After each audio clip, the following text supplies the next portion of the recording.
Welcome to another episode of Open Door Policy. Today we are blessed to meet with another missionary disciple who is unleashing the gospel in a unique way in the Archdiocese of Detroit. We are blessed to have Teresa Tomeo, the host of Catholic Connection, on our show today. Teresa, thank you so much for being here. Hey, Father, this is weird. Usually I'm interviewing you. It's kind of the other way around now. Let's see how you like it. No, I'm kidding. Okay. It's Wow. going to be great. And Danielle, how are you doing? I'm doing well. It's good to be here. I'm glad to be here with you guys. That's awesome. That's great. Danielle, what is God doing in your life? Tell me a grace. Well, of course, everything is a little bit slow with quarantine, but I planted tulips years ago, and of course they come up first, right? Bulb flowers come up first. So my mom's daffodils came up and my tulips came up, and that just brings me a lot of joy. What about you?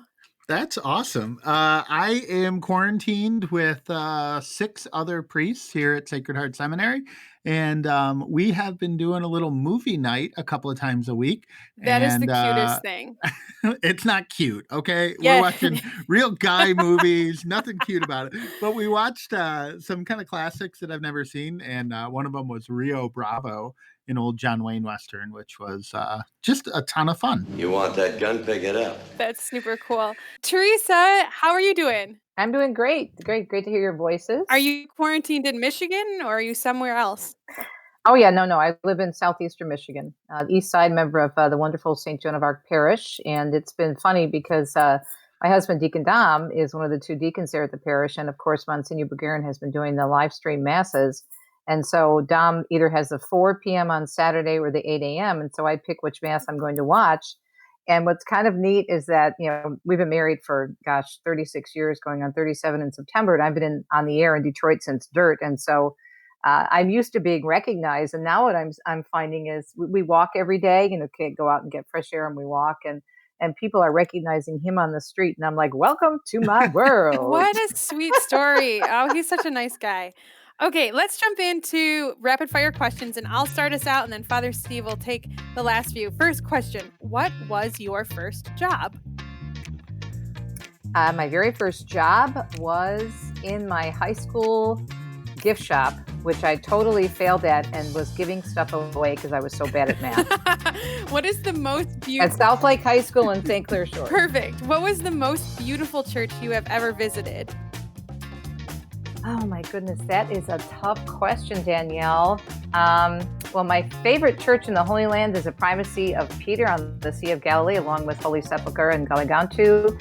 But I have to say probably St. Peter's and then Santa Cecilia in Rome. Super beautiful. And what is the most recent song that was stuck in your head? Oh, the most recent song that was stuck in my head. Volare, because I miss Italy so much. Aw.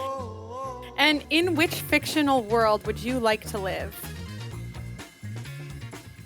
Under the Tuscan Sun. Okay. By Frances Mays, because I'm all about Italy. Of course, that's really based on her life story, so it's half fiction, half true, but anything having to do with Italy. Quasi-fictional, right? Yeah, that's fine. Yeah. There's no police, rapid fire police. What is your favorite breakfast food? Frittata. Everything's Italian, sorry. I'm getting the theme here, yeah. Got it. Teresa, what's a location where you had a powerful encounter with God? Oh my gosh. Well, there's so many, but I have to say a lot of my experiences have been based in my home parish of St. Joan of Arc. That's where I found my vocation.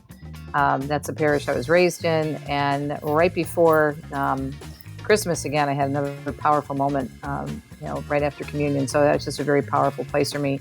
And it's really difficult not to be able to go into St. Joan since the church means so much to me. We'll circle back to that in a minute, but a few more questions for you. Do you have a favorite Bible verse? Yes, I do. John 15:5. I am the vine, you are the branches. If a man departs from me, if a man stays in me, he will do much good. If not, apart from me, he will do nothing. Romans 8:28. All things work together for good for those who love the Lord and are called according to his purpose. Let's see, Old Testament. So that's 2 already. You've already named 2. We just wanted 1. So one. The John 15:5 is my favorite. All right, verse. awesome. Other than Danielle Center, who's the most famous person you've met? Wow. Gosh, I've met all kinds of famous people because of my work as a television reporter. Most famous? It's kind of hard to narrow it down because I've met a lot of movie stars and actors and actresses, bishops, cardinals. I've never met the popes, though. I've gotten very close to them.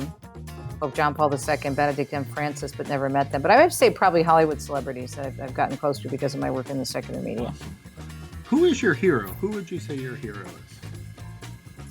Alive or in anyone other than Jesus? You can't choose Jesus, but anyone other than else. Jesus, right? St. Teresa of Avila, St. Catherine of Siena. Awesome. And last question, what is the favorite book that you have ever read? Your favorite book? Probably Lay Siege to Heaven by Louis de Waal, which is about St. Catherine of Siena. Okay, awesome. All right. Thank you. That was great work. I think I'm going to ask the obvious question, even though I know the answer, but of course it's for listeners who might not. Are you Italian? Or like, where does this love of Italy come from? Am I Italian? Is the Pope Catholic as the question goes? Yes, I am, Danielle. I am 100% Italian. All the way back, I've researched my family history. I've been to all the towns in Italy of my family heritage and even spent the night in a little town of Basilicata where my mother's mother is from. My mother's mother from Basilicata, a little town of Anzi. Her father from Campania, not too far away in the mountains, south of Naples, from a little town called Ciccerale. And my father, both his parents hail from Reggio di Calabria. So everybody is south, but all the way back, both sides of the family. And this family came to Michigan, or did they come to New York? They originally came. I was actually born on the East Coast. Okay. They were they immigrated, the whole family, all my relatives. They either came to the United States or went down to Argentina. A lot of Italians after the war, or even before the war, World War II, did go down to Argentina, which is what happened to Pope Francis's family, because his family is from the north. But my family is from the south, but they immigrated. Some of them immigrated through Messina, the Straits of Messina in Sicily. Others came through Naples and went to the East Coast. So my mother's whole family and my father's whole family, my dad and my mom were born in New Jersey. They're first generation. I'm second generation. And I was actually born in Jersey City, but raised in Michigan. We moved to Michigan when I was 5. Got it. And you chose, even though you have this great love of Italy, you chose a Spanish saint for your hero, Teresa of Avila. Yeah. What do you love about Teresa of Avila? She's very shy like me. Good. Very quiet like me. No, I was named after her, actually. And I didn't know that much about her until I started going to Catholic school at St. Joan. And then I started to do some research. And what I liked about her was her directness with the Lord and how she had a real sense of humor. And she was very feisty. And she told the Lord exactly how she felt. And, she had quite a dry sense of humor. And I also think her love of just life, because she played the tambourine. She loved to dance. One of her famous saying is Lord preserve us from sour-faced saints. So I just really enjoyed reading about her and her spunkiness, her feistiness, but also just her love of Jesus. That's awesome. In The Joy of the Gospel, Pope Francis uses the term sourpusses.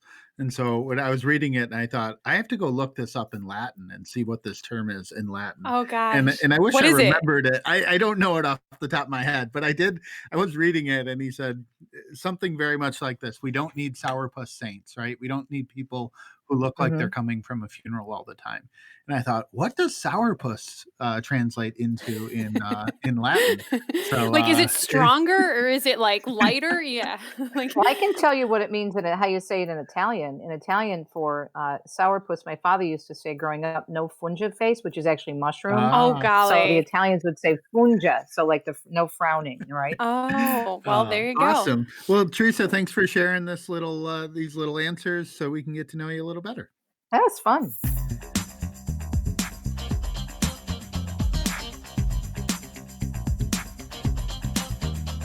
Teresa, I'm a bit curious about this story that happened late last year at St. Joan of Arc. Can you tell me a little bit more about that? Yes. Okay. So it goes all the way back, Danielle, to when I was in grade school at St. Joan, and I made my first Holy Communion. And my mom, before the actual communion event, before the whole classes, when the classes used to make communion as a whole, so it was really quite a big deal. They had a store, the Catholic bookstore came in and set up shop in a couple of classrooms. And my mom said, well, let's go in and you can pick out anything as a little present for you, communion. And if anybody knows me, I'm a super girly girl. I love accessories. Good. I love gloves. I love hats. I love purses. I love to accessorize. Okay. I'm very much a girly girl. So we go into this room that's beautifully set up with the little mother of pearl, fake mother of pearl, covers on the communion books, the little purses, the little white rosaries, lace gloves, handkerchiefs, all these things, very girly. But for whatever reason, I go and make a beeline for this statue of Jesus. And it's Jesus. At the bottom, it says he's holding a chalice. At the bottom, there are two little cherubs on either side of his feet. And at the bottom of it, it says, Panis Angelicus, the bread of angels. And so fast forward now to 2019, and I'm at, I think it was 6:00 Mass, and Dom was serving as a deacon. So I'm sitting there in St. Joan, and I'm staring at the risen Lord that we have hanging above the altar on the cross, and I'm just thinking about, for whatever reason, that statue, which I still have, by the way, and never lost. And I was just kind of pondering after I received the Lord in Holy Eucharist. And in my prayer time, I was just pondering and saying, Lord, it's so amazing. I made my communion here so many years ago. I got that statue and I still have it. And I have it under my pillow to this day. Never lost it through all the college dorms, all the apartments, all the places where Deacon Dom and I have lived. It's still with me. And I'm like, that is so amazing. And thank you so much. And all of a sudden, I hear the song Panis Angelicus being played by the vocalist. Now, Panis Angelicus, as we know, is not something you hear. And this was still ordinary time. This was before Christmas. It's not something you normally hear in ordinary time. It's usually associated with a holiday, a church holiday, especially Easter. And I was thinking about the words on the statue, and all of a sudden the song starts to play. And I started to cry. And of course, Dominic's looking at me from the altar like, what in the world is going on? Good. Not that he's very surprised, because I'm a very emotional person, but it was so powerful to me that God was acknowledging the experience that I had. It was a very powerful experience when I received my Holy Communion as well, because I just connected. I didn't have a head knowledge of the Eucharist, but I had a heart knowledge. And I was so moved by it that I actually wrote about the experience from my column in our Sunday Visitor. So that's my Eucharist story, my Panis Angelicus story. Yeah, Thank you. You've mentioned a few times, or you mentioned that that's been a place where God speaks to you pretty powerfully in your home church there. Is that is there something just kind of like the time of being there? Is there a particular place, or you talked about the image above the altar? Is there anything in the church that kind of leads you into prayer most especially? I think it's the whole experience and the fact that I found my vocation at St. Joan of Arc grade school. I graduated from grade school in 1973, and I had great lay teachers and great religious teachers, Father. And the sisters at an early age recognized, I know this is a shock, my gift for gab. And they were the ones who encouraged me to pursue communications, along with some very, very good lay teachers who recognized that I had a gift for writing. That's amazing. And they were the ones who encouraged me. And that means a lot to me. Plus the powerful experience I had when I made my first Holy Communion, where I just knew that was Jesus in the Eucharist. And that's what kept me rooted. Even though I fell away from the faith, I never, ever considered joining another church when I was making my way back to Christ, because I just knew that the church was, and again, it was more of a heart knowledge. The church had the fullness of the Catholic Church had the fullness of truth. Did you and Deacon Dom get married there? Yes, we did. Yep. We got married there. I made my Holy Communion there. I made my confirmation there. I was baptized in New Jersey, where I was born, but everything else, St. Joan of Arc. Man, you're a lifer. That's amazing. Not everyone has that Yep. grace to build like a full life of faith at a parish. My childhood parish was sold and is and was taken apart. So it doesn't exist anymore. So there's something really cool that you're able to, return to this place where you had these sacraments and, renew these memories in your mind. That's amazing.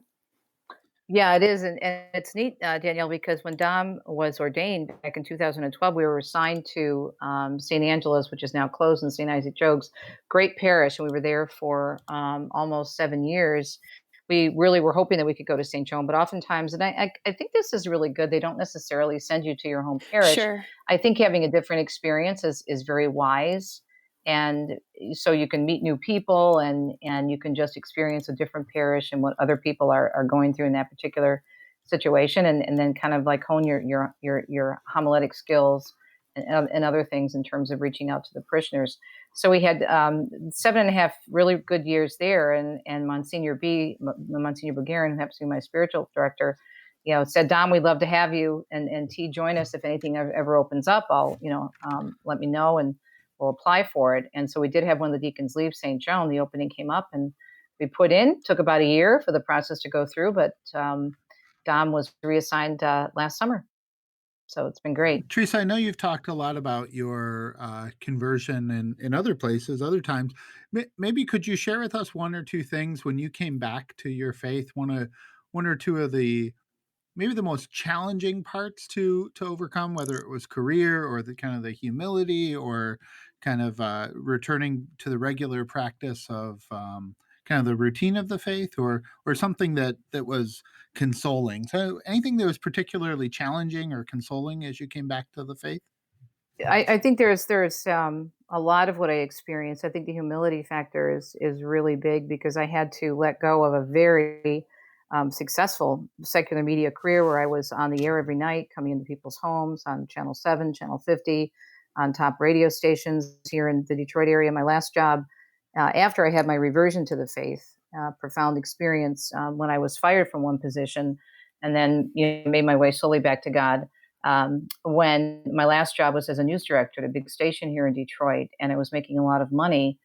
But at that time, even though I was back in the faith and Dominic and I were growing really quickly doing Bible studies and getting really active at the parish, I was miserable in the business, but I didn't know what else to do. And to be Sure. perfectly honest, I didn't want to give away the money, Mm-hmm. nor did I want to give away, especially the limelight. I mean, I really enjoyed going into the local Italian market and getting free salamis and watermelons. I mean, that's really nice, I mean, there's certain advantage that comes along with being a celebrity, let's be honest. But at the same time, it's like, well, God would never want me to leave the media. What would I do? What does he want me to do? But I realized that I was still not letting go and letting God. And I really felt God saying, okay, can you give this up for me? Can you give up the media? And I thought, you know what? Yeah, Hmm. I think I can, because God had saved our marriage. We came very close to divorce. He had turned our lives around. He had done everything for us. And I said, you know what, Lord, you've saved my marriage. You've saved basically my soul, my life, to be quite honest. Whatever you want me to do, I don't understand it. I don't know what's going to happen, but Jesus, I trust in you. And things didn't happen overnight. But at the same time, when I left that job, I had my station manager buy my contract out. And I took the money and started my own company, which I still have today, communications company. I didn't exactly know what I was going to do with that company. I knew I could do public relations, media relations, crisis media management. But other than that, I didn't know if I'd ever be on the air again. And I said, you know what? Okay. It was 20 years at that point in the media. I had a great run, hit every goal I wanted to do in terms of being a broadcaster. Said, whatever, Lord. And then I just really never looked back. But the humility factor of walking away from a prominent position was a big deal. But when I finally let it go, a great peace came. And eventually God showed me how he wanted to use my communication skills differently.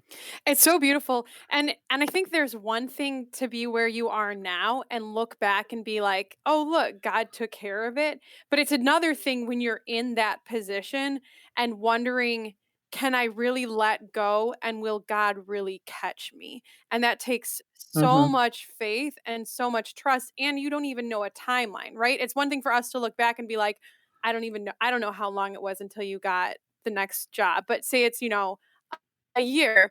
Well, to look back and be like, "Oh, it was a year." It seems like nothing, but when you're in that year, it seems a lot longer. So, it's just really beautiful that you can look back now and say, "Oh, God was there the whole time." I think because we had such a profound reversion, Deacon Dom came back to the church about a year before I did, and the miracles that occurred in our marriage, being saved when we became, we actually separated twice, and the fact that God not only healed our marriage but led us to a point where He would discern and eventually go into the diaconate, and then I would be, working primarily for the church in terms of evangelization. But thinking back at that particular time, our marriage had been healed. We had gone to a marriage encounter. We were involved in the engaged encounter at our parish.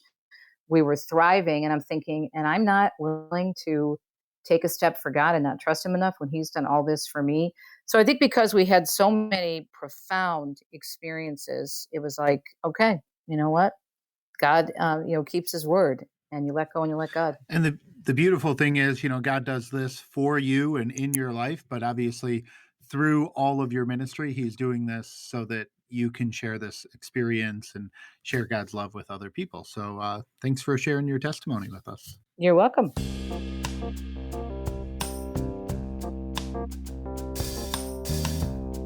So, Teresa, we get to live in, I mean, not to be bragging here, but the best archdiocese in the country, I think, with the way, I think God is doing some incredible things. And it's not a contest about what he's doing in other places, but he's doing things in Detroit that I think, like, we just need to be grateful for all that God is doing and wants to do. And I know you've had a front row seat to all of this with being in the Archdiocese, your husband being a deacon, and seeing how the Lord is using all of the graces in the Archdiocese of Detroit to prepare us to unleash the gospel, not just in good times, not just when the economy's rolling and we can kind of do everything we want, but to be his joyful missionary disciples, even when we're in the midst of a pandemic. And I know you've written a book recently about how to do this. What can you tell us a little bit about how you talk about putting your faith, how faith can put your fears to rest? Yeah, first I want to brag on the Archdiocese, because no brag, just fact. It's true. And it's pretty incredible, because I do have a really unique view as a deacon's wife here in the Archdiocese, but also as a Catholic talk show host. It's a 2-hour show, as you know, Father, because you've been a regular guest in both the local and the national hours. And so the first hour is primarily Archdiocese of Detroit, and then the Diocese of Lansing and Western Michigan and parts of Indiana and Ohio that pick up that first hour, not to mention the fact that we have thousands of people that listen on the app for the whole 2 hours on the Ave Maria Radio app.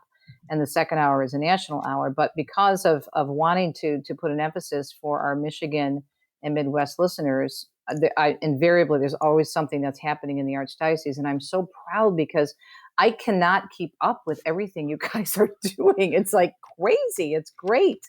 I look at the all the great stories that are on, Detroit Catholic, and every once in a while I'm emailing Dan and saying, "Hey, Dan Malloy, give me this information. I want to do this story." And it's really, really a great resource for me as a talk show host. And then I have to say this again, no brag, just fact. But I travel all the time. Obviously, none of us is traveling right now because of the pandemic, but everywhere I go, and I'm usually speaking out at least 3 or 4 times a month, I get the questions. The first one is always, "Do you know Father John Riccardo?" And I told Riccardo that I'm getting a sandwich board that says yes on the front, and the question on the back is, "Yes, I know Father John Riccardo." But I also get questions about Archbishop Vigneron. I always say, "Your Archbishop, is he for real?" Because I don't know if people think he's like fake or something, or that he's one of those stand up, they just looks too good to be true and sounds too good to be true. I said, "Oh no, he's the real thing." And then, of course, Sacred Heart Major Seminary and all the stuff that's going on there. And then another big question that comes up in the conversation is unleash the gospel, because so many people have either heard about it or using it or both. So I just wanted to put that out there, because I'm very proud of what we're doing in the Archdiocese. That's so beautiful. It is. I mean, I hear this from people all the time. I mean, people come up to me and say, "You are so blessed to be in the Archdiocese of Detroit. There's so much going on." And it's true. And there's been something going on in your life too. You were sharing with us on break a little bit. Of course, a very sad thing. You had a loss in your family. Can you tell us a little bit about Yeah. that?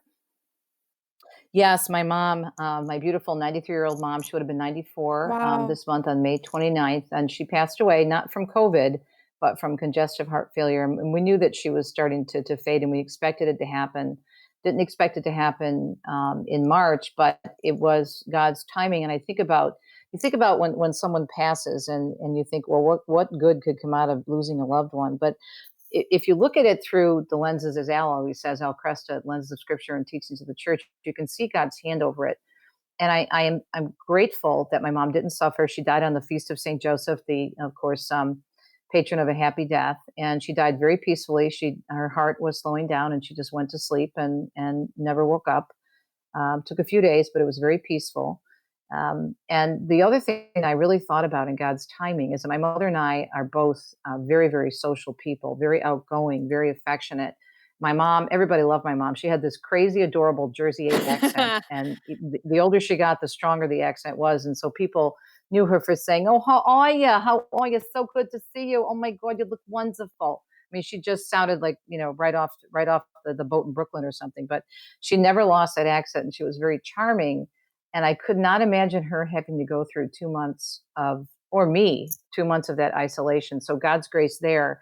It was painful, but at the same time, it taught me so much about God's grace, even though we could not have a funeral liturgy for her. And my wonderful pastor, Monsignor Vigneron, walked us through all the steps and what we could and couldn't do, and wanted to have a mass because he celebrated the funeral mass for my father 10 years ago. And it was so beautiful with the choir, and it was just great. But his support that was there, and I felt the need to put that in writing, to explain to people that, look, and that's what the title you mentioned earlier, Father, the title of the book is Conquering Coronavirus, How Faith Can Put Our Fears to Rest. That through all of this craziness that we're experiencing now, whatever the situation is, God forbid, if you lose a loved one, whether it be from COVID or something else, that God is with us in the good times and the bad.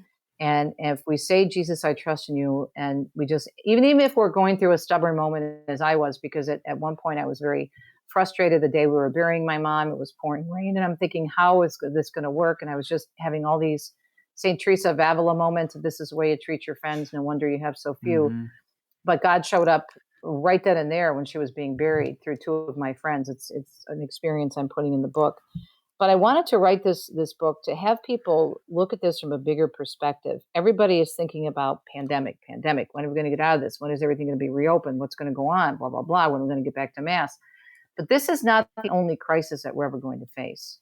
And so what are we learning right now? I don't want people to forget, because I remember 9/11, and I remember I was working, I think it was my first job in the Christian world. I was working at the local FM evangelical station, the only Catholic at that station, which was a very powerful experience for me. But I can remember covering that back then, and how the churches literally overnight were filled up. And they stayed that way for a few months. But if you look at the surveys that I mentioned in the book, a year after September 11th, they went back to where they were before. And so all these people, many of whom showed up anonymously, came to the churches, whether they be Protestant or Catholic, and filled the pews. Then they went away. They went back to basically their old normal. I'm hoping that we can step back, and as Archbishop Vigneron said during Holy Week, that it's still about evangelization, and especially now that we need to reach out, because the surveys and the research shows that people, once again, as they were during 9/11, are looking, are searching, are questioning. Bible sales are through the roof. The masses, and Father, you know this, the viewing, the numbers are very high. Monsignor Vigneron just said recently that our mass is online at St. Joan. People in Portugal, Poland, Brazil, Guam. I mean, come on, in addition to right here in southeastern Michigan. So the book is about, okay, what happened here? Then God did not cause this. I don't believe that. Some people may. I don't. I think we serve a loving God, a merciful God, but he allows things to happen in his providence and wisdom. What is he doing? Why is he allowing this? I think he's doing it to get our attention. Father John Mercado said something beautiful in an interview we did, that he believes that God is allowing us to reboot and to look at the crowns, because the word corona means crown in Latin and Italian. What crowns have we placed on the shelves of our lives? Do we worship that need to be taken down and replaced by our relationship with God and our family? I think this is much bigger than this pandemic. And I think it's a huge opportunity for evangelization, for rebooting the domestic church. There's so much that God is allowing us to do at this time, and I don't want us to lose it. So that's why I put this in the book. And there's great resources and prayers and positive, uplifting stories, many of which are based on some of the great things we've been doing here in the Archdiocese of Detroit. I'm proud to say the AOD is all over this book, because it's where I live, it's where I worship, and I'm very proud of what we do. But I think people will find it really hopeful and really encouraging. And because I'm a journalist, I'm all about the resources. So at the end of the book, I have just tons of resources in there for all kinds of situations, in addition to what we're going through right now.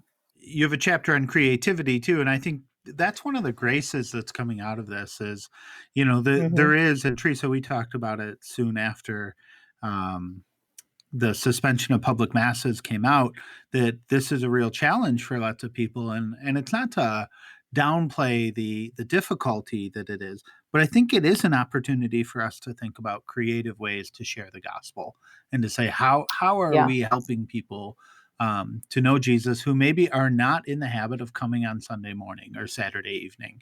And what are some different ways that we can find to share the good news of what our parishes are doing, whether it's the beauty of our churches or the beauty of kind of the richness of Catholicism, whether it's the truth of what we know, the truth of, especially in the season of Easter, how we can point to Jesus's definitive victory over sin and death in his resurrection.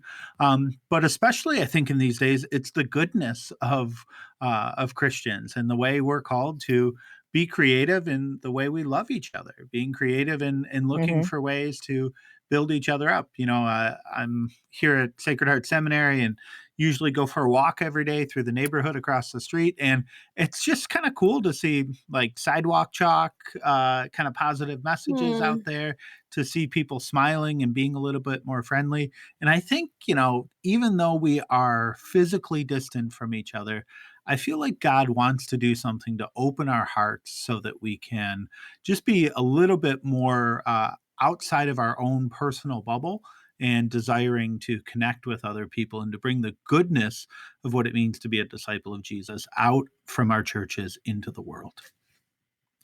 I think there's a great appreciation of the Mass when people are watching it now on the internet, and they're really focusing in on the parts of the Mass and looking at it much differently and much more intimately when they're seeing it on the screen. And I know that every weekend when I watch Mass at my parish at St. Joan, I'm looking at that experience. I'm sharing that experience again in my mind, Danielle, that I just shared with you earlier. And I look at that beautiful image of our Lord with his arms open and the beautiful mosaic of St. Joan on the back of the altar, and looking at all the different, the church is so beautiful. And just saying to myself, I never want to take that building for granted again. As a matter of fact, I was doing an interview last week with Brian Patrick on his weekend show on EWTN Radio. And he said, what are you going to do when your parish opens his doors? And I just burst into tears. And I said, I probably will be like Pope John Paul II and kiss the ground because I miss it so much. That structure is so familiar with me. But there's so many great things going on. And so many of our priests were right in the middle of that, right here in the Archdiocese. And so I share a lot of the stories in the book. And what I also say, too, is that it's really the corporal and spiritual works of mercy that are being performed. And many people don't even know they're performing the corporal and spiritual works of mercy, even if they have no faith at all. If the law of the Lord, as St. Paul says, is written on their hearts, they're acting out on it. And there's a beautiful appreciation for the dignity of the human person, even by people that we might not expect to see engaging in this. And I think the human spirit and the beauty of who we are, made in the image and likeness of God, it's enabling us to see this and to see a lot of things differently, I hope. I was talking to a friend today, and he works in the medical field, and we were talking about we were talking about like physical health, of course, with coronavirus, because he works in the hospital system, but then he jumped to mental health as well, and to even people who aren't going through the physical end of coronavirus, a lot of them have a hard time during quarantine with their mental health. And he and I both said, we're really fortunate to have a good toolbox, good support systems, a life of prayer, healthy habits, right? These things that we can rely on. But I think that that's something that I'm thinking about a lot too in this time is what about the people in our lives, on our social media feed, who don't have that same kind of structure and support, and how do we reach them too, right? So that's not just parish level, but that's also like the individual level, right? Because I mean, like, a church can't reach that person in the same way that Danielle Center, can, by calling, by private messaging, that kind of thing. So I think that that's something really unique to this situation. I mean, you can always do that, but this kind of gives it like a nice little excuse, like, oh, just wanted to check in. Well, I think Archbishop Vigneron has been talking a lot about this too.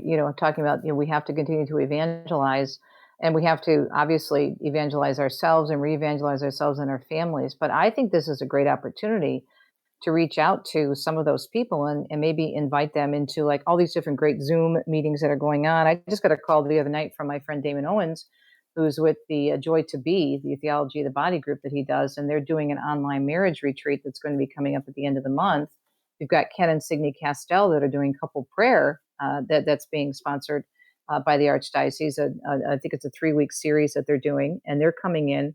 And so these are the types of things where it's very non-invasive, or we can just invite someone and say, hey, I'm doing this thing online tonight. It's really cool. I think it might give you some hope, or maybe we can listen to this together. Maybe you can watch this. I think it's really, really important because you're right. I mean, it's hard enough for us to be away from family and friends physically, but we have these tools and we know it's available to us. And if it's tough for us, imagine the person who doesn't have that. But it's right now is this perfect time, God's timing, to reach out to those people and to truly, what an opportunity to unleash the gospel. Amen, sure. Teresa. That's beautiful. God is doing awesome things in Detroit. He's doing awesome things through you in the Archdiocese and beyond. And so grateful for the way you're using your gifts, especially in your new book, Conquering Coronavirus, to bring people closer to Christ. As we finish up each episode, we give our guests the last word. Do you have any kind of prayer or final word you want to leave with us for those who listen here? I would just say that I hope that those listening will really take advantage of all the great tools we have in the Archdiocese of Detroit. Maybe I'm a little bit biased because my husband's a deacon in the Archdiocese, but I can't tell you how many people, and just want to emphasize when I travel, what I hear. People come up to me. I don't go up to people and say, hey, what do you think of what we're doing in the Archdiocese of Detroit? I'm very proud of it. And I often refer to it in my talks, but people come up to me motivated. I don't, ask for it. They come up and it's spontaneity and they say, you're really blessed to be in the Archdiocese. So I hope we appreciate it. I know I do. I grew up here. I'm blessed to be able to work with people like you and just promote what you're doing. And I do hope people get a copy of the book because I wrote it for the long term. Although it picks up on what we're experiencing now, Conquering Coronavirus has a ton of resources, a ton of uplifting sources. And I just hope they like it, including all the resources I have from the Archdiocese of Detroit. I think it will help them. You can use it as a Bible study. There's questions after each chapter, reflection questions. It's just very uplifting with stories of hope and great ideas on how to evangelize. So they can just go to my website, teresatomeo.com, and check it out. But we are blessed, and I'm so honored. And it was fun to be on the other side of the microphone for a change. Well, thank you so much. Thank you so much for coming. You're welcome. Thank you. It was a great blessing to have Teresa Tomeo join us in the Open Door Policy Studio today to hear the way that she is building up the Archdiocese of Detroit around the country and sharing her gifts to help us conquer the coronavirus. If you liked this episode, please share it with your friends, your neighbors, your relatives, your Trader Joe cashier. You can also leave us a review on iTunes. Follow us on Facebook, Instagram, and Twitter. Our handle is @OpenDoorDetroit. Help us unleash the gospel. Open Door Policy was produced by Ron Pangborn and the creative team of the Archdiocese of Detroit. Oh my God, you look wonderful. I'm Father Steve Poulos with Danielle Center. And this has been another episode of Open Door Policy.